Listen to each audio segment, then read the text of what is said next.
You ask Tiger to solve. This deals with linear equations with one unknown. The final result is x equals -3/2. Let's solve it step by step.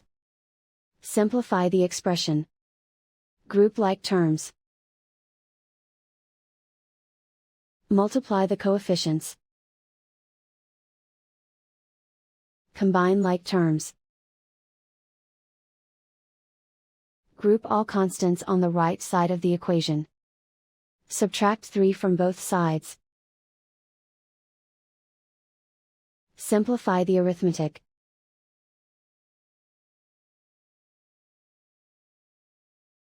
Isolate the x. Divide both sides by 2. Simplify the fraction. And so the final result is x equals -3/2.